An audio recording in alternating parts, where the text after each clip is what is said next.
Hi guys, സീരിയലിൻ്റെ ഇന്നത്തെ റിവ്യൂയിലേക്ക് എല്ലാവർക്കും സ്വാഗതം. അപ്പോൾ ഞാൻ പറയാൻ പോകുന്നത് നമ്മുടെ സ്നേഹപൂർവ്വം ശ്യാമ എന്ന സീരിയലിൻ്റെ റിവ്യൂ ആണ്. അപ്പോൾ അങ്ങനെ നമ്മുടെ സുകുമാരി മുത്തശ്ശിയും പ്രിയങ്കയും കൂടിയിട്ട് അങ്ങനെ പൈസ ഉണ്ടാക്കാൻ വേണ്ടിയിട്ട് വീട്ടിൽ നിന്ന് പുറത്തിറങ്ങിയിരിക്കുകയാണ്. എന്തായാലും ദേവന് അവർക്ക് പൈസ കൊടുക്കില്ല എന്ന് തീർത്ത് പറഞ്ഞുകൊണ്ട് അവർ വേറെ വഴി നോക്കാൻ വേണ്ടിയിട്ട് സിനിമയിൽ അഭിനയിച്ചിട്ട് എങ്ങനെയെങ്കിലുമൊക്കെ പൈസ ഉണ്ടാക്കാമെന്ന് വിചാരിച്ചിട്ടാണ് ഇവർ രണ്ടുപേരും ഇറങ്ങുന്നത്. അപ്പോൾ പോകുന്ന വഴിക്ക് അവർ ആ പഴയ ശരത്തിനെ കാണുകയാണ്. ഇവളെ ആ പഴയ ഒരു ഫ്രണ്ടില്ലേ സിനിമയിൽ അഭിനയിപ്പിക്കുക എന്നൊക്കെ പറഞ്ഞ് അവളെ പറ്റിച്ച് ആ ഫ്രണ്ട് ഇങ്ങനെ ഇവൾക്ക് ഓപ്പോസിറ്റായിട്ട് ഇങ്ങനെ വരുന്നത് ഇവൾ കാണുന്നത്. അപ്പോൾ ഇവൾ വേഗം മുത്തശ്ശിനോട് പറഞ്ഞിട്ട് അവരങ്ങ് മാറി നിൽക്കുകയാണ്. അപ്പോൾ ഇവർ അടുത്തെത്തുന്ന സമയത്ത് മുത്തശ്ശി ചോദിക്കുന്നുണ്ട്, അത് ആരാന്ന് അറിയോ എന്നൊക്കെ ഇങ്ങനെ ചോദിക്കുമ്പോൾ മുത്തശ്ശിനോട് ഇങ്ങനെ അവൾ ചോദിക്കുന്നുണ്ട്. അപ്പോൾ ഈ മുത്തശ്ശി പറയുന്നുണ്ട്, എവിടെയോ കണ്ട നല്ല പരിചയമുണ്ട്, അത് ആരാണ് എന്നൊക്കെ ഇങ്ങനെ പറയുമ്പോൾ ഇവൾ പറഞ്ഞു കൊടുക്കുകയാണ്, അതാണ് ശരത്ത്, പണ്ട് എന്നെ പറ്റിച്ച് പോയ അവനാണ് എന്നൊക്കെ. പണ്ട് ഇവൾ വരുണിൻ്റെ അടുത്ത് നിന്ന് 3 കോടി രൂപയും കൊണ്ട് വീട്ടിൽ നിന്ന് ഇറങ്ങിപ്പോയ ആളാണ്. എന്നിട്ട് ഇവൾ സിനിമയിൽ അഭിനയിക്കാൻ എന്നൊക്കെ പറഞ്ഞിട്ട് ഇവൻ ആ പൈസയും കൊണ്ട് മുങ്ങിയതാണ്. അപ്പോൾ ഇവളതൊക്കെ ഇങ്ങനെ ആലോചിക്കായിരുന്നു. ഇവന് സിനിമ ഷൂട്ടിംഗ് എന്നൊക്കെ പറഞ്ഞ് ഡ്രസ്സൊക്കെ മാറ്റി ഒരുക്കി ഷൂട്ടിങ്ങാണ്, ഇവർ നിന്നെ പിടിക്കാൻ വരികയാണ് എന്നൊക്കെ പറഞ്ഞിട്ട് അവരെ വെട്ടിക്കൊല്ലാൻ വേണ്ടിയിട്ട് കൊട്ടേഷൻ കൊടുത്ത കാര്യങ്ങളൊക്കെ ഇങ്ങനെ ഇവളൊന്നും ഇങ്ങനെ മനസ്സിൽ ഓർക്കുകയാണ്. അത് ഓർത്ത് കഴിയുമ്പോൾ ഇവൾക്ക് അങ്ങ് ദേഷ്യം വരുന്നുണ്ട്. അപ്പോൾ ഈ ദേഷ്യമൊക്കെ വന്ന് ഇവൾ നേരെ ഇവൻ്റെ മുന്നിൽ അങ്ങ് വന്ന് നിൽക്കുകയാണ്. ഇവളെ കണ്ട ആ ഒരു നിമിഷത്തിൽ ഇവനാകെ അന്തം വിട്ട് നിൽക്കുകയാണ്. കാരണം അതിന് ശേഷം ആ സംഭവത്തിന് ശേഷം പിന്നെ ഇവളെ ഇപ്പോഴാണ് കാണുന്നത്. അപ്പോൾ ഇവളെ കണ്ടപാട് ഇവനൊന്ന് പതറി വേഗം തിരിഞ്ഞ് ഒറ്റ ഓട്ടം വെച്ച് കൊടുക്കുകയാണ്. ഓട്ടം വെച്ച് പറഞ്ഞാൽ വമ്പൻ ഓട്ടം വെച്ച് കൊടുക്കുകയാണ് ഇവന്. അതും റോഡിലൂടെ ഇടവഴിയിലൂടെ അങ്ങനെ ഓടി ഓടി ഓടി ഓരോ പഴയ വീടിൻ്റെ മുറ്റത്തിലൂടെ ഒക്കെ അങ്ങനെ ഓടുന്നുണ്ട്. ഇവരാണെങ്കിൽ പിന്നാലെ തന്നെ വെച്ച് പിടിക്കുകയാണ്. കാരണം പൈസ കിട്ടാനുള്ള ഒരു വഴിയാണ് ഇപ്പോൾ ഇവർ കണ്ടെത്തിയത്. ഇതുവരെ എല്ലാ വഴി അടഞ്ഞ് നിൽക്കുകയാണ്. അപ്പോഴാണ് ഇവനെ കാണുന്നത്. അപ്പോൾ ഇവനെ എങ്ങനെയെങ്കിലും പിടിക്കണമെന്ന് ഇവർക്ക് ഭയങ്കര ഒരു ലക്ഷ്യം വെച്ച് കണ്ടാണ് ഇവർ ഓടുന്നത്. അപ്പോൾ ഇവനിങ്ങനെ ഓടി ഓടി ഒരു സ്ഥലത്ത് ഇങ്ങനെ ഒളിഞ്ഞ് നിൽക്കുകയാണ്. അപ്പോൾ ഒളിഞ്ഞ് നിൽക്കുമ്പോൾ ഇവനെ കാണുന്നില്ല. അപ്പോൾ വാ നമുക്ക് നോക്കാം എന്നൊക്കെ പറഞ്ഞിട്ട് ഇവരങ്ങനെ അവരെ വഴിക്ക് അങ്ങ് പോവാണ്. അപ്പോൾ ഇവന് രക്ഷപ്പെട്ടു എന്നൊക്കെ പറഞ്ഞിട്ട് നേരെ സമാധാനമായി എന്നൊക്കെ പറഞ്ഞിട്ട് ഒരു മരത്തിൻ്റെ തടിയിൽ ഇങ്ങനെ ഇരിക്കുകയാണ്. ഇരുന്ന് കുറച്ച് വെള്ളമൊക്കെ അങ്ങനെ കുടിക്കുന്നുണ്ട്. അപ്പോൾ ഏറ്റവും ഫണ്ണി എന്താണെന്ന് വെച്ചാൽ ഇവൻ അവിടുന്ന് അങ്ങ് എസ്കേപ്പായി പോകുകയല്ല. അത് അവരവിടെ ഉള്ള ഒരു ഏരിയയാണ് എന്ന് ചിന്തിച്ച് ഇവൻ ഇവിടെ നിന്ന് ഓടി പോകുന്നൊന്നുമില്ല. അവൻ അവിടെ തന്നെ ഇരുന്ന് അങ്ങ് വെള്ളം കുടിക്കുക. അപ്പോൾ അതാ നമ്മുടെ മുത്തശ്ശിയും പ്രിയങ്കയും അവൻ്റെ പിറകെ ഒറ്റ ചവിട്ടങ്ങ് വെച്ച് കൊടുക്കുകയാണ്. അവൻ അങ്ങ് താഴേക്ക് അങ്ങ് ഉരുണ്ട് വീഴാണ്. സമയത്ത് പ്രിയങ്ക ഇങ്ങനെ അവനോട് ചോദിക്കുന്നുണ്ട്, നിനക്ക് എന്നെ ഓർമ്മയുണ്ടോ, നീ എൻ്റെ കയ്യിൽ നിന്ന് പൈസ വാങ്ങി അതും 3 കോടിയൊക്കെ വാങ്ങി പറ്റിച്ച് പോയതല്ലേ, നീ എന്നെ പറ്റി എന്താ വിചാരിച്ചതെന്നൊക്കെ പറഞ്ഞിട്ട് ഇവൾ വായ തോന്നുന്ന തെറി മുഴുവൻ അവനോട് പറയുന്നൊക്കെ ഉണ്ട്. അപ്പോൾ ഇവനിങ്ങനെ പറയുന്നുണ്ട്, എന്നോട് ക്ഷമിക്കണം, നിന്നെ ഞാൻ പറ്റിച്ചെന്നുള്ള കാര്യങ്ങളൊക്കെ ശരിയാണ്, പക്ഷേ നിന്നെ പറ്റിച്ച് കഴിഞ്ഞതിന് ശേഷം നീ പോയതിന് ശേഷം പിന്നെ എൻ്റെ കൂടെ ഉണ്ടായിരുന്നവന്മാർ മുഴുവൻ എന്നെയും പറ്റിച്ച് ആ പൈസയും കൊണ്ട് കടന്നു കളഞ്ഞ്, നിന്നെ ഞാൻ പറ്റിച്ചതിൻ്റെ ശിക്ഷയാണ് എനിക്ക് കിട്ടിയത്. അതുകൊണ്ട് എനിക്കും ആ പൈസ കിട്ടിയിട്ടില്ല. ഞാനും പിന്നെ ഇപ്പോൾ പൈസയൊന്നും ഇല്ലാതെ ഒരു 5 രൂപ പോലും കയ്യിലില്ലാതെ ഇങ്ങനെ അലഞ്ഞ് തിരിഞ്ഞ് നടക്കുകയാണ്. എങ്ങനെയെങ്കിലും എന്നെ പറ്റിച്ചവന്മാരെ പിടിക്കണം എന്നുള്ള ചിന്തയിലൊക്കെയാണ് ഞാനും നടക്കുന്നത്. എൻ്റെ കയ്യിലും പൈസ ഇല്ല എന്നൊക്കെ ഇവളോട് ഇങ്ങനെ പറയണം. പക്ഷേ ഇവൾ വെറുതെ വിടുന്നില്ല. അങ്ങനെ തന്നെ ഞാൻ വിശ്വസിക്കാൻ ഉദ്ദേശിച്ചിട്ടേ ഇല്ല. നീ എനിക്ക് എൻ്റെ 3 കോടി രൂപ ഇപ്പോൾ തിരിച്ചു താ എന്നൊക്കെ ഇങ്ങനെ പറയണേ. അപ്പോൾ ഇവൻ പറയുന്നുണ്ട്, 3 കോടി പോയിട്ട് എൻ്റെ അടുത്ത് ഒരു 500 രൂപ പോലും ഇല്ല, പിന്നെ എങ്ങനെയാണ് നിനക്ക് ആ പൈസ തരുന്നത് എന്നൊക്കെ ഇങ്ങനെ ഇവൻ പറയാണ്. കാരണം ഞാൻ തന്നെ പൈസ ഇല്ലാതെ ഇപ്പോൾ ഇവിടെ എൻ്റെ ഫ്രണ്ടിൻ്റെ ലോഡ്ജിലാണ് നിൽക്കുന്നത് തന്നെ. അവിടെ തന്നെ ഞാൻ കഷ്ടപ്പെട്ട് അങ്ങനെ ജീവിക്കാണ്, സിനിമയിലൊക്കെ ഒന്നും ആയിട്ടില്ല എന്നൊക്കെ ഇങ്ങനെ ഇവനോട് പറയാണ്. അപ്പോൾ ഇവൾ പറയുന്നുണ്ട്, അതൊന്നും പറഞ്ഞാൽ പറ്റത്തില്ല, എനിക്ക് എൻ്റെ പൈസ എന്തായാലും കിട്ടണം. അത് ശരി, ഇനി നിൻ്റെ കയ്യിൽ പൈസ ഇല്ല എന്നുണ്ടെങ്കിൽ എനിക്കിപ്പോൾ ഒരു 5 ലക്ഷം രൂപ കിട്ടിയാൽ മതി എന്നിങ്ങനെ അവൾ പറയണം. അവൾ 5 ലക്ഷം എന്ന് പറയുന്ന ആ കേസിന് വേണ്ടിയിട്ടാണ്. എങ്ങനെയെങ്കിലും ആ ഒരു 5 ലക്ഷം കിട്ടിയിട്ട് വേണം ഈ കേസൊന്ന് വാദിച്ച് ജയിക്കാൻ എന്നുള്ള മട്ടിലാണ് ഇവൾ ആ കാര്യം പറയുന്നത്. പക്ഷേ ഇവൻ്റെ കയ്യിലാണെങ്കിൽ അതുമില്ല. പക്ഷേ ഇവൻ പറയുന്നുണ്ട്, അങ്ങനെയാണെങ്കിൽ നിന്നെ ഞാൻ എങ്ങനെയെങ്കിലും സിനിമയിൽ അഭിനയിപ്പിക്കാനൊരു ചാൻസ് ഒപ്പിക്കുക, കാരണം ഒരുപാട് ആൾക്കാരുടെ കോൺടാക്റ്റും കാര്യങ്ങളൊക്കെ എൻ്റെ കയ്യിൽ ഇപ്പോഴും ഉണ്ട് എന്നൊക്കെ ഇങ്ങനെ പറയുമ്പോൾ അവൻ പറയുന്നുണ്ട്, തൽക്കാലത്തേക്ക് അത് മതി എന്നൊക്കെ ഇങ്ങനെ പറയുമ്പോൾ അവൻ പറയുന്നുണ്ട്, ഇവിടെ അടുത്തൊരു ഷൂട്ടിങ് നടക്കുന്നുണ്ട്, നമുക്ക് അവിടെ പോയി നോക്കാം എന്നൊക്കെ ഇങ്ങനെ പറയണേ.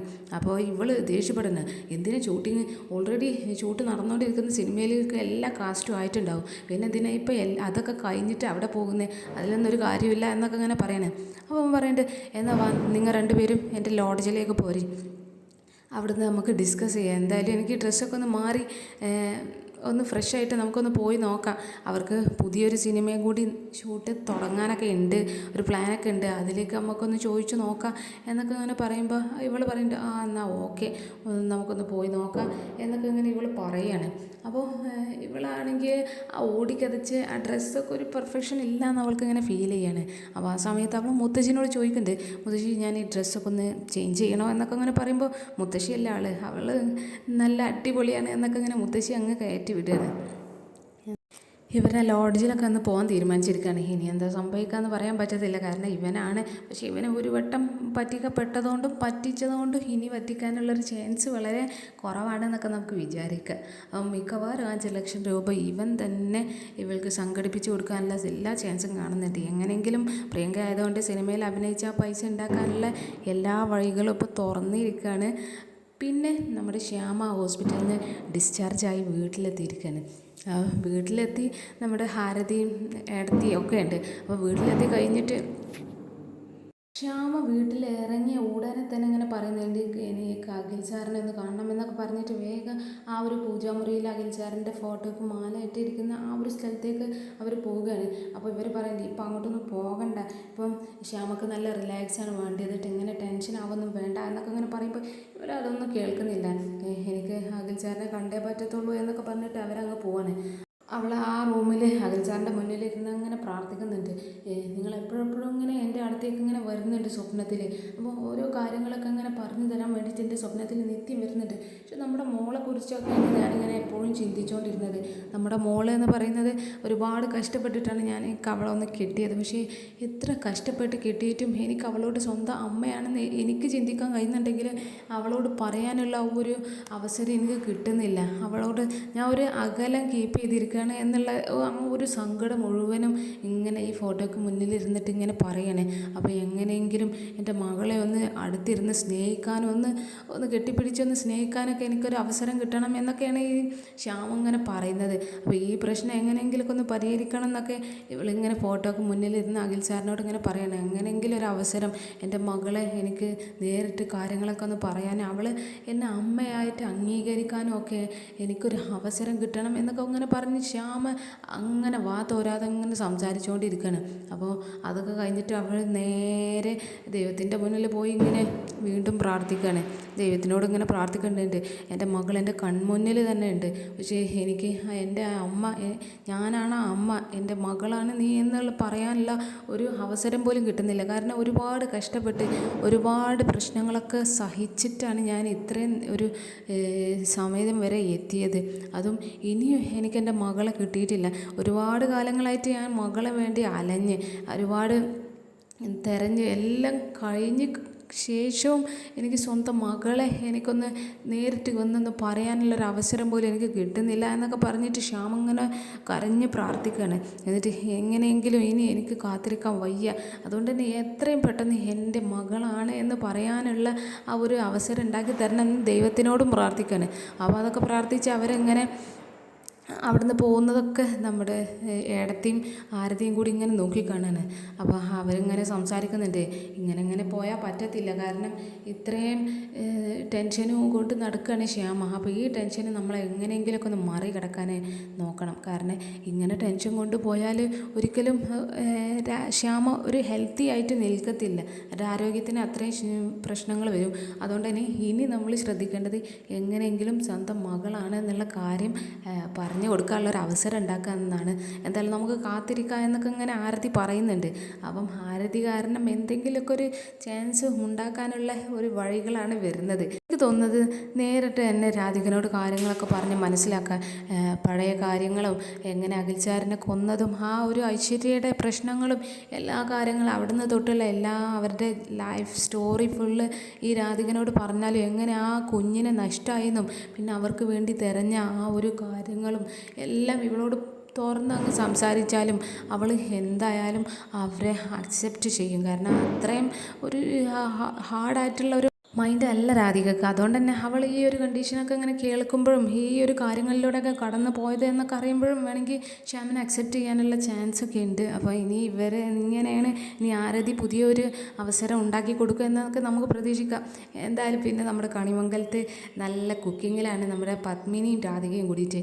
അവർ നല്ല പാചകം ഇങ്ങനെ ചെയ്തുകൊണ്ടിരിക്കുകയാണ്. പിറകിലാണെങ്കിൽ കൽപ്പനയും ഉർവശിയുണ്ട്. അവർ കുക്കിങ്ങിനൊന്നും സഹായിക്കില്ലെങ്കിലും ഇവർ ചെയ്യുന്ന കുക്ക് ചെയ്ത ഫുഡ് എങ്ങനെയെങ്കിലും കഴിക്കണം എന്നുള്ള ഒരു രീതിയിൽ ഇവർ അവിടെ നിൽക്കുന്നത്. അതിൽ എന്തെങ്കിലുമൊക്കെ ഒരു ജോലി ചെയ്ത് സഹായിക്കാൻ ഇവരെ കൊണ്ട് എന്തായാലും പറ്റത്തില്ല. അതിന് ഇവർക്ക് ഭയങ്കര മടിയാണ്. ഇവർ എങ്ങനെയെങ്കിലും ഈ രാധികനെയും പത്മിനീനെ ഇങ്ങനെ സോപ്പിട്ട് അവരുടെ കൂടെ ഇങ്ങനെ നിന്നിട്ട് അവരെ കൊണ്ട് തന്നെ കുക്ക് ചെയ്യിപ്പിച്ചിട്ട് ആ കുക്ക് ചെയ്ത ഫുഡ് കഴിക്കാനുള്ള പ്ലാനിങ്ങിലാണ് ഇവർ രണ്ടുപേര്. അതെന്തായാലും പത്മിനിക്ക് രാധികയ്ക്ക് നന്നായിട്ട് അറിയാം. ഇവരെന്തായാലും കുക്ക് ചെയ്യാൻ സഹായിക്കത്തൊന്നുമില്ല. പക്ഷേ ഇവരിങ്ങനെ വല്ല ബേക്കലിരുന്ന് അങ്ങനെ സോപ്പിടുന്നു. ആ രാധികയുടെ കുക്കിങ് ഭയങ്കര ടേസ്റ്റാണ്, അടിപൊളിയാണ്. രാധിക ഇവിടെ ഉള്ളതുകൊണ്ട് നമുക്ക് നല്ല ഫുഡൊക്കെ കഴിക്കാമല്ലോ. എന്തൊരു ടേസ്റ്റാണ്. ഈ നാട്ടിൽ ഇത്രയും പാചകം ചെയ്യുന്നവന്മാരൊന്നും ഉണ്ടാവത്തില്ല എന്നൊക്കെ പറഞ്ഞ് ഇവളെ ഇങ്ങനെ പതപ്പിക്കുകയാണ്. എന്തായാലും കാര്യങ്ങൾ രാധികക്കും പത്മിനിക്കും നന്നായിട്ട് മനസ്സിലാവുന്നുണ്ട്. അവൻ പത്മിനോടും ഒക്കെ ഇങ്ങനെ പറയുന്നുണ്ട് എന്തൊരു പെർഫെക്ഷനാണ് എന്നൊക്കെ പറഞ്ഞിട്ട് അവരവിടെ നിന്ന് ഇരുന്ന ഓരോ സാധനങ്ങളൊക്കെ ഇങ്ങനെ തിന്നാണ്, വെറുതെ തിന്നുകൊണ്ടിരിക്കുകയാണ്. അല്ലാതെ ഇത്രയും കഷ്ടപ്പെട്ട് ഇവരവിടെ പാചകം ചെയ്യുമ്പോൾ എന്തെങ്കിലും ഒരു സഹായം അതൊന്നും അവർ ചെയ്യുന്നുമില്ല. അപ്പോൾ പത്മിനോട് ഈ രാധിക പറയുന്നുണ്ട് ഇവർ നമ്മളിങ്ങനെ സോപ്പിട്ട് ഇവിടെ ഇങ്ങനെ കൈ നനയാതെ അവർക്ക് ഫുഡ് കഴിക്കാനും വേണ്ടിയിട്ടുള്ള ഒരു പ്ലാനിങ് ആണ്. അതുകൊണ്ട് നമുക്ക് അവർക്ക് നല്ലൊരു പണി കൊടുത്താലോ എന്നൊക്കെ ഇങ്ങനെ പറയുന്നുണ്ട്. അപ്പോൾ പത്മിനി അത് ശരി വെക്കുക, ഞാനും വിചാരിച്ച് അവർക്ക് എന്തെങ്കിലും ഒരു പണി കൊടുത്താലോ എന്ന് വിചാരിച്ച് നിൽക്കായിരുന്നു എന്നൊക്കെ ഇങ്ങനെ പറയാണ്. എന്നിട്ട് പത്മിനി നേരെ പോയിട്ട് കൽപ്പനോട് പറയും, കൽപ്പനെ നീ ആ പാത്രങ്ങളൊക്കെ ഒന്ന് കഴുകി വെച്ചേ എന്നൊക്കെ ഇങ്ങനെ പറയുമ്പോൾ ഇവൾ പറയുന്നുണ്ട് അയ്യോ അമ്മേ, എനിക്ക് ഈ സോപ്പ് തട്ടിയാൽ കയ്യിന് അപ്പം അലർജിയാണ്, ഭയങ്കര ചൊറിച്ചിലാണ്, അത് അമ്മക്ക് അറിയില്ല എന്നൊക്കെ പറയുമ്പോൾ പത്മിനി അറിയുന്നുണ്ട് അങ്ങനൊരു സംഭവം എനിക്ക് അറിയില്ലല്ലോ എന്നൊക്കെ അങ്ങനെ പത്മിനി അവളോട് തിരിച്ച് ചോദിക്കണേ. അപ്പോൾ ഇവൾ പറയുന്നുണ്ട് എന്നാ അങ്ങനെ ഒരു സംഭവം ഉണ്ട്, എനിക്ക് ഈ സോപ്പ് തട്ടിയ അപ്പം കൈക്ക് ചൊറിച്ചിൽ വരും, അതുകൊണ്ട് എനിക്ക് പാത്രം കഴുകാൻ പറ്റത്തില്ല എന്നൊക്കെ അങ്ങനെ പറയുമ്പോൾ ഉർവശിനോടാണ് നേരെ വരുന്നത്. അപ്പോൾ ഉർവശിയും പറയുന്നുണ്ട് എടീ നിൻ്റെ അതേ അസുഖം തന്നെ എനിക്കും ഉള്ളത്, കാരണം എനിക്കും സോപ്പ് തട്ടി അപ്പം തന്നെ ചൊറിച്ചിലും ഈ സ്കിന്നെല്ലാം ഇങ്ങനെ അടർന്ന് പോവുകയൊക്കെ ചെയ്യും, അതുകൊണ്ട് തന്നെ എനിക്കും പാത്രം കഴുകാൻ പറ്റത്തില്ല, വല്ലാത്തൊരു കഷ്ടമായി പോയി എന്നൊക്കെ ഇങ്ങനെ ഇവരിങ്ങനെ മടി കൊണ്ട് കള്ളം പറയാണ്. ആ സമയത്ത് എന്തായാലും നമ്മുടെ ജയഭാരതി മുത്തശ്ശി അങ്ങോട്ട് വരികയാണ്. അവൻ ജയഭാരതി മുത്തശ്ശി വന്നത് കൊണ്ട് നമുക്ക് പ്രതീക്ഷിക്കാം ഇവർക്ക് തിരിച്ചടി എന്തായാലും കിട്ടാൻ പോകാനെന്ന്. ജയഭാരതി മുത്തശ്ശി പറയുന്നുണ്ട് എന്താ അവിടെ സംഭവം എന്നൊക്കെ അങ്ങനെ ചോദിക്കുമ്പോൾ ഇവർ കാര്യങ്ങൾ പറയണേ. അതേ ഇവർക്ക് രണ്ടുപേർക്കും പാത്രം കഴുകാൻ കഴിയത്തില്ല എന്ന്, അവർക്ക് രണ്ടുപേർക്കും കയ്യിന് പ്രശ്നമാണ്, ഒരാൾക്ക് ചൊറിച്ചിലുമാണ്, ഒരാൾക്ക് സ്കിൻ അടർന്ന് പോകും, അതുകൊണ്ട് ഇവർക്ക് രണ്ടുപേർക്കും പാത്രം കഴുകാൻ കഴിയത്തില്ല എന്നൊക്കെ അങ്ങനെ പറയുമ്പോൾ ജയഭാരതി മുത്തശ്ശി പത്മിനോട് അങ്ങ് ഷൗട്ട് ചെയ്യണം, എടി അവർക്ക് കയ്യിന് പ്രശ്നമാണെന്ന് അറിയില്ല, പിന്നെ എന്തിനാ നീ അവരെ പാത്രം കഴുകാനൊക്കെ നിർബന്ധിപ്പിക്കുന്നത് എന്നൊക്കെ അങ്ങനെ പറയുമ്പോൾ മറ്റ് രണ്ടുപേരുടെ മുഖത്ത് നല്ല സന്തോഷം വരികയുണ്ട്. മുത്തശ്ശി ഇവരെ സപ്പോർട്ട് ചെയ്ത് ഇപ്പോൾ ആദ്യമായിട്ടാണല്ലേ സംസാരിക്കുന്നത് എന്നുള്ള മട്ടിലാണ് ഇവർ നിൽക്കുന്നത്. അപ്പോൾ ഇവർ പറയുന്നുണ്ട് എൻ്റെ മുത്തശ്ശി അങ്ങനെ പറഞ്ഞു കൊടുക്ക്, ഞങ്ങളുടെ കൈക്ക് പ്രശ്നമായിട്ടാണ് ഇങ്ങനെ പാത്രം കഴുകാൻ കഴിയാത്തത് എന്നൊക്കെ പറഞ്ഞു കൊടുക്കുക എന്നൊക്കെ അങ്ങനെ പറയുന്നു. അപ്പോൾ ജയഭാരതി മുത്തശ്ശി പറയുന്നുണ്ട് എൻ്റെ പത്മിനി ഇവർക്ക് പാത്രം കഴുകാൻ കഴിയത്തില്ല, അതുകൊണ്ട് തന്നെ ഇവർക്ക് കഴിയുന്ന പണിയല്ല കൊടുക്കേണ്ടത്, ഇവരെ വേറെ ജോലി ചെയ്തോളൂ എന്നൊക്കെ പറഞ്ഞിട്ട് രാധികനോട് ചോദിക്കുന്നുണ്ട്, അല്ല ആ ഉഴുന്നും അരിയൊക്കെ അരച്ചോ എന്നൊക്കെ ഇങ്ങനെ ചോദിക്കാൻ. അപ്പോൾ അവൾ പറയുന്നുണ്ട് ഇല്ല അരച്ചിട്ടില്ല, ഞാനത് അവിടെ അരക്കാൻ വേണ്ടി എടുത്ത് വെച്ചിട്ടുണ്ട് എന്നൊക്കെ ഇങ്ങനെ പറയുമ്പോൾ നമ്മുടെ ജയഭാരതി മുത്തശ്ശി നേരെ ആ പണി ഇവർക്കിട്ട് അങ്ങ് കൊടുക്കുകയാണ്. എന്നാലേ നീ അരക്കണ്ട, അത് ഇവർ രണ്ടുപേരും അങ്ങ് അരച്ച് തീർത്തോളും എന്നൊക്കെ ഇങ്ങനെ പറയാണ്. അപ്പോൾ പിന്നെ ഇവരങ്ങ് ഞെട്ടുന്നൊന്നുമില്ല, കാരണം അരക്കാനല്ല, അത് മിക്സിയിലിട്ട് അങ്ങ് അരച്ചാൽ പണി കഴിഞ്ഞില്ലേ, കൈ നനയും വേണ്ട, കുഴപ്പമൊന്നുമില്ലല്ലോ എന്നൊക്കെ മട്ടിൽ ഇവരങ്ങ് ആശ്വസിക്കണം. അതൊന്നും കുഴപ്പമില്ല മുത്തശ്ശി, ആ മിക്സിയിലിട്ട് അങ്ങ് അരച്ച പോരാ, അതൊക്കെ ഞാൻ ചെയ്തോളാം എന്നൊക്കെ ഇങ്ങനെ ഈ കൽപ്പന പറയാണ്. അപ്പോൾ ജയഭാരതി മുത്തശ്ശിയുണ്ട് അങ്ങനെ മിക്സിയിലിട്ട് അരക്കൊന്നും വേണ്ട, ഇവിടെ പുറത്ത് ആട്ടുകല്ലുണ്ട്, ആ ആട്ടുകല്ലിലിട്ട് അരച്ചിട്ട് മാത്രം മാവ് ആട്ടിയാൽ മതി എന്നൊക്കെ ഇങ്ങനെ പറയാണ്. അത് കേട്ടപ്പോൾ ഇവരങ്ങ് ഞെട്ടാണ്, കാരണം അമ്മാതിരി പണിയാണ് കിട്ടിയത്, അതിലും നല്ലത് ആ പാത്രം കഴുകി നിൽക്കുകയായിരുന്നു, പാത്രം കഴുകി അത്ര വലിയ റിസ്ക്കും ഉണ്ടാകത്തില്ലല്ലോ. അതുകൊണ്ട് തന്നെ ഇവർ പറയുന്നുണ്ട് അയ്യോ മുത്തശ്ശി ആട്ടുകല്ലിലോ, അത് ഞങ്ങൾക്ക് കഴിയത്തില്ല എന്നൊക്കെ ഇങ്ങനെ പറയുന്നുണ്ടെങ്കിലും വേഗം മിണ്ടാതെ വന്നോ എന്നൊക്കെ പറഞ്ഞ് ഇവർ രണ്ടുപേരെ ആട്ടി പുറത്ത് കൊണ്ടുപോകണം ആട്ടുകല്ലിൻ്റെ അടുത്ത്. അത് രാധികനോടും പത്മിനോടും ആ മാവൊക്കെ എടുത്തിട്ട് ആ അരിയൊക്കെ എടുത്തിട്ട് ഇവരുടെ പിന്നാലെ വരാനൊക്കെ പറയുന്നുണ്ട്. അപ്പോൾ പിന്നാലെ അങ്ങനെ വന്ന് ഇവരോട്ട് ആട്ടുകല്ലിൻ്റെ അടുത്ത് ഇരിക്കാനൊക്കെ പറയണം. അവർക്ക് മര്യാദയ്ക്ക് എങ്ങനെ ഇരിക്കുന്നത് പോലും ഒന്നും അറിയില്ല. അവരോട് മര്യാദയ്ക്ക് ഇരിക്കാൻ പറഞ്ഞിട്ട് അതുപോലും അവർ പെർഫെക്റ്റായി ചെയ്യുന്നില്ല. പിന്നല്ലേ ആട്ടുന്നത്. എന്തായാലും അവർ രണ്ടുപേരും ഓപ്പോസിറ്റ് സൈഡിലൊക്കെ ഇരിക്കണം. എന്നിട്ട് നമ്മുടെ ജയഭാരതി മുത്തശ്ശി അവരോട് കാര്യങ്ങളൊക്കെ പറയുന്നുണ്ട്. നന്നായിട്ട് ആട്ടണം എന്നൊക്കെ പറഞ്ഞിട്ട് അരിയൊക്കെ അതിലേക്ക് ഇട്ട് കൊടുക്കുന്നൊക്കെ. ഇവരിതുവരെ പണിയൊന്നും എടുക്കാതെ സുഖമായിട്ട് അങ്ങനെ പോവുകയായിരുന്നു. എന്തായാലും ജയഭാരതി മുത്തശ്ശി ഉള്ളതുകൊണ്ട് അവരുടെ പണികളൊക്കെ ഒന്നും ഇപ്പം അങ്ങനെ വർക്കൗട്ട് ആകുന്നില്ല. മുന്നൊക്കെ ഒരു പെർഫെക്ഷനിൽ അങ്ങനെ പോയിട്ടുണ്ടായിരുന്നെങ്കിൽ ഇപ്പോൾ ഒക്കെ ജയഭാരതി മുത്തശ്ശി വന്ന് അങ്ങ് തകർത്ത് കളയാണ്. അപ്പോൾ അതുപോലെ ഒരു തകർച്ച തന്നെയായിരുന്നു ഇപ്പോഴും. അവർ ഫ്രീ ആയിട്ട് അങ്ങ് ഇരിക്കുന്ന സമയത്താണ് അത് വമ്പം പണിയാണ് കിട്ടിയിരിക്കുന്നത്. അതും ചെറിയ ആ പാത്രം കൈകളിൽ വേഗം ഒതുങ്ങി നിന്നിരുന്ന ആ കാര്യം അവർ ചെയ്തിട്ടുണ്ടായിരുന്നെങ്കിൽ ഇത്രയും വലിയ റിസ്ക് ഉള്ളൊരു പണി അവർക്ക് കിട്ടത്തില്ലായിരുന്നു. എന്തായാലും അവരങ്ങനെ ആട്ടുകല്ലിൽ അരക്കാനും വേണ്ടിയിട്ട് സ്റ്റാർട്ട് ചെയ്യാണ്. അപ്പോൾ ജയഭാരതി മുത്തശ്ശി അരി ഇട്ട് കൊടുക്കാനൊക്കെ പറയുന്നുണ്ട്. നമ്മുടെ രാധിക അരി ഇട്ട് കൊടുക്കുന്നുണ്ട്. ഇവരങ്ങ് ആട്ടാൻ തുടങ്ങുകയാണ്. അപ്പോൾ രണ്ടുപേർക്കും മര്യാദയ്ക്ക് എങ്ങനെ ആട്ടുന്നതൊന്നും പോലും അറിയത്തൊന്നുമില്ല. അപ്പോൾ അങ്ങോട്ടും ഇങ്ങോട്ടൊക്കെ കൈ തട്ടുമ്പോൾ അവരങ്ങോട്ട് ദേഷ്യപ്പെടുന്നും കലി ഇളകുന്നൊക്കെ ഉണ്ട്. അപ്പോൾ അവരങ്ങനെ ആട്ടുകയാണ്. അപ്പോൾ ആദ്യം ഒരു സ്ലോ ആയിട്ട് ഇങ്ങനെ ആട്ടുകയാണ്. എങ്ങനെ ആട്ടണ്ടേന്നുള്ളൊരു പെർഫെക്ഷനൊന്നും അറിയാതെ തന്നെ ഇവരിങ്ങനെ പതുക്കെ ഇങ്ങനെ ആട്ടിക്കൊണ്ടിരിക്കുമ്പോൾ നമ്മുടെ ജയഭാരതി മുത്തശ്ശിയല്ല ആൾ അവരങ്ങ് ഷൗട്ട് ചെയ്യണം. മര്യാദ കാട്ടടി വേഗം ആട്ട് എന്നൊക്കെ അങ്ങനെ പറയുമ്പോൾ രണ്ടുപേരും ഇരുന്ന് ആട്ടാണ്. എന്തായാലും അവർ നന്നായിട്ട് കഷ്ടപ്പെടുന്നുണ്ട്. അപ്പം ചിന്തിക്കുന്നുണ്ടാവും വേണ്ടായിരുന്നു ആ പാത്രം കഴിക്കിയിരുന്നെങ്കിൽ അത്ര റിസ്ക് ഇല്ലായിരുന്നു. ഇത് ഇപ്പോൾ വമ്പൻ പണിയാണല്ലോ കിട്ടിയിരിക്കുന്നത്. അതിലും നല്ലത് ഇത് തന്നെ ആയിരുന്നു എന്നൊക്കെ ഇങ്ങനെ വേണമെങ്കിൽ ചിന്തിക്കുന്നുണ്ടാകും. എന്തായാലും നമ്മുടെ ജയഭാരതി മുത്തശ്ശി അവർക്ക് 8ൻ്റെ പണി കൊടുത്തിരിക്കുന്നത്. ഇതൊക്കെ കണ്ടിട്ട് നമ്മുടെ പത്മിനിയും രാധിക അവിടെ ഇരുന്ന് പിറകിലിരുന്ന് അങ്ങനെ ചിരിക്കുന്നുണ്ട്. കാരണം അവർക്ക് കിട്ടേണ്ട ഒരു പണിയായിരുന്നു ഇത് എന്നൊക്കെ ഇങ്ങനെ ചിന്തിച്ചിട്ടാണ് അവർ നല്ല ചിരിയിരിക്കുന്നത്. ജയഭാരതി മുത്തശ്ശിയല്ല ആൾ അവരുടെ കൂടെ തന്നെ നിന്ന് നന്നായിട്ട് പണിയെടുപ്പിക്കുകയാണ്. ആ പണിയെടുപ്പിക്കുന്നതിൻ്റെ ഇടയിൽ ഇവർ ഇടയ്ക്കിടയ്ക്ക് ഇങ്ങനെ തല്ലുണ്ടാകുന്നുണ്ട്. എൻ്റെ കയ്യിലാണ് പിടിക്കുന്നതെന്നൊക്കെ പറഞ്ഞിട്ട് അങ്ങോട്ടും ഇങ്ങോട്ടൊക്കെ തെറി വിളിക്കുന്നൊക്കെ ഉണ്ട്. ഇതൊക്കെ കണ്ടിട്ട് പിറകിലിരുന്ന് ഇവർ നല്ല ചിരിയും ചിരിക്കുന്നുണ്ട്. പക്ഷേ ഇതൊന്നും ഇവരെ ശ്രദ്ധയിൽ പെടുന്നില്ല. ഇവർ എങ്ങനെയെങ്കിലും ഈ പണിയൊന്ന് പെട്ടെന്ന് തീർക്കണമെന്ന് വിചാരിച്ച് പെട്ടെന്ന് അങ്ങ് അരച്ച് തീർത്ത് പോകാനാണെങ്കിൽ ഈ ജയഭാരതി മുത്തശ്ശി സമ്മതിക്കുന്നില്ല. അങ്ങനെ എങ്ങനെയെങ്കിലുമൊക്കെ ഒന്ന് കാട്ടിക്കൂട്ടി പോകാനും പറ്റത്തില്ല. നല്ല പെർഫെക്റ്റായിട്ട് തന്നെ അരച്ചെടുക്കണം എന്നൊക്കെ പറഞ്ഞ് ഇവരെ പിടിച്ച് വെച്ച് അങ്ങ് അരപ്പിക്കുകയാണ്. ഇവരാണെങ്കിൽ അവസാനം എല്ലാ ദേഷ്യവും ആ ആട്ടുകല്ലിൽ അങ്ങ് കയറ്റി അങ്ങ് അരക്കുന്നതൊക്കെ ഉണ്ട്. അവരെ എക്സ്പ്രഷൻ കണ്ടാൽ തന്നെ അറിയാം അവരുടെ എല്ലാ ദേഷ്യങ്ങളും ആ ആട്ടുകല്ലിലാണെന്ന്. കാരണം അമ്മാതിരി സ്പീഡിലൊക്കെ അരക്കുന്നത് കണ്ടാൽ തന്നെ നമുക്ക് തന്നെ ഫീൽ ചെയ്യും. മുന്നേ എന്ന് പറഞ്ഞാൽ ഈ കൽപ്പനയും ഉർവശിയും ഭയങ്കര ഫൈറ്റിങ്ങും ഭയങ്കരമായിട്ടുള്ള ഒരു പവർഫുള്ളായിട്ടുള്ള പ്ലാനിങ്ങൊക്കെ ആയിരുന്നു ഈ കണിമംഗലത്തിനെതിരെ ചെയ്തിരുന്നത്. പക്ഷേ ഇപ്പോൾ അവർ അത്ര വീക്കാണ്. അത്ര ആ ഒരു പെർഫെക്ഷൻ സ്ട്രോങ്ങിലല്ല, കുറച്ചൊന്ന് വീക്കാണ്. കണിമംഗലത്തിനെതിരെ സ്ട്രോങ് ആയി നിൽക്കുന്നത് സുകുമാരി മുത്തശ്ശിയും പ്രിയങ്കയാണ്. അവർ ഒരു പ്ലാൻ ചെയ്യുന്നതൊക്കെ ഒരു എക്സ്ട്രാ പവർഫുൾ എന്നൊക്കെ പറയാം. കാരണം അമ്മാതിരി പ്ലാനിങ് ഒക്കെയാണ് ഇവരെ കയ്യിൽ. കാരണം എന്തെങ്കിലുമൊക്കെ ഒരു പണി നല്ല 8ൻ്റെ പണിയൊക്കെയാണ് ഈ കണിമംഗലത്തിനെതിരെ ചെയ്യുന്നത്.